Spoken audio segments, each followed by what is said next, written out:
The most powerful weapon in the world is the soul on fire.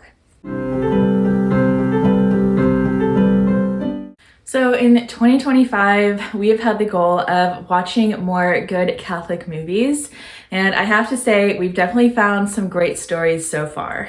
And now we're adding another standout to the list today, and that is Soul on Fire, based on the true story of John O'Leary. If you're looking for a movie that will make you laugh, make you cry, make you walk away feeling inspired, this is it. It's a story of trust, gratitude, overcoming challenges, and how as we go through life, we are all called to help each other along the way. So today we're diving into what we loved about the movie, whether it's family friendly, and why we think it is definitely a must-see. So the story starts back in 1987 when 9-year-old John sees some neighborhood kids out in the woods setting things on fire. And that really interests him, so he ends up going home that day and trying that in his garage. And that ends in tragedy. He accidentally sets himself and his house on fire. Now, he's rescued by his older brother, who is very brave, but he does sustain burns over 100% of his body, and his chances of survival are given as only 0.1%. So it's very intense, it's very sad, but don't worry, this movie is not all completely dark. That moment of tragedy is actually the beginning of a beautiful journey of faith, hope, and community for John. The movie highlights God's grace at work and all the things that are possible, all that can happen when we truly love our neighbors.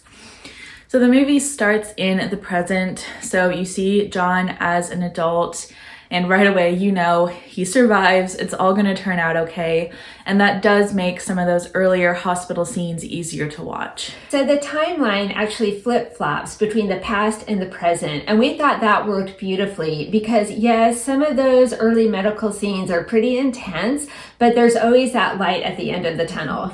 And there were lots of things that we loved about this movie, including the cast. We thought they all did a fabulous job. I was so excited to see John Corbett in this movie. He's been a favorite of mine since his days way back when as Chris in Northern Exposure. In this movie, he plays John's dad, Mr. O'Leary, and he does a fantastic job.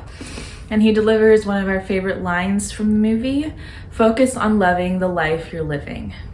One of the main themes of the movie is gratitude, and Mr. O'Leary really shows you how that's done. And the movie also highlights everyday heroes. Of course, John's bravery is incredible, but everyone around him, the doctors and nurses, his family and friends, are also very heroic. There's one scene when a doctor asks a group of residents, well, who do you think really saved John's life? And the answer is very surprising, but it was a great reminder for us that even the most humble work that we do can be very, very important. We also enjoyed the music in this one. We thought it was chosen well. It fits very perfectly. If you were in college in the 80s or 90s, then you'll like that. It's a big throwback. And a couple of times, I just have to say this, John was wearing a rugby shirt. Oh my goodness, that took me right back to the day. Those need to make a serious comeback. There's also a fun baseball connection in this one. John is a huge Cardinals fan, so there are some really funny and touching moments surrounding that. There were some times where it really just made us laugh out loud. And if you remember the legendary Cardinals baseball announcer Jack Buck, he plays a key role in this movie. No spoilers, but wow, what a beautiful example of being Christ to others. And we also have to give out a shout out to Nurse Ray, another example of just being the hands and feet of Jesus in this movie. So on a personal level, we recently found out that one of my sisters actually worked with one of the nurses who treated John back in the day. So that made the movie even more special for us. It truly is a small world. So that was a look at some of the things that we liked about this movie. Now, was there anything we didn't like? No. Now let's consider the question, how family friendly is this movie? Is it okay for your kids? And we would say overall, yes. Of course, however, there are some intense scenes like we mentioned, the fire, the scenes in the hospital. There are some very emotional moments. So it might not be great for your really young kids or your more sensitive kids. And then when John is in college, you see him struggling and he turns to the party scene to help him cope.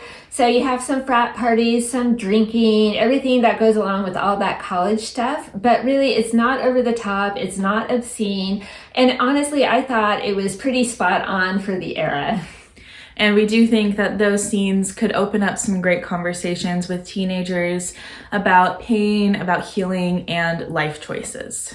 And you may be wondering exactly how Catholic is this movie? And to that we would say that while it's not specifically about the Catholic Church and its teachings, it is definitely very Catholic at heart. John and his family are Catholic. John gets married in the Catholic Church, and you see his family lean very heavily into their faith during this movie. Also, John is treated at Mercy Hospital in St. Louis, which is a Catholic hospital, so Catholic healthcare. And then the producer and director of this movie are also Catholic. So we felt like this movie really has Catholic written all over it. It touches on so many Catholic values like faith, family, service, and sacrifice. Now, if you're wondering who should go see this movie, then we would say anyone who wants to be inspired and uplifted. If you're going through a hard time right now and just want to watch something hopeful, then go see this movie. This movie is really Romans 8:28 in action. And we know that in all things, God works for the good of those who love him, who have been called according to his purpose. So overall, we really loved this movie. It's inspiring, it's moving, and after we saw it, we really just had to sit back and wonder, how have we never heard John's story before? But don't worry, John wrote a book. We just haven't had a chance to get a copy of it yet, but when we do, we will let you know. And Soul on Fire hit theaters on October 10th, and we think this is a movie that's going to stick with people for a really long time. So let us know down in the comments, have you seen it? Are you planning to see it? What did you think? We would love to hear your comments. So we hope this review was helpful. Thank you for watching, and we'll see you next time. Bye.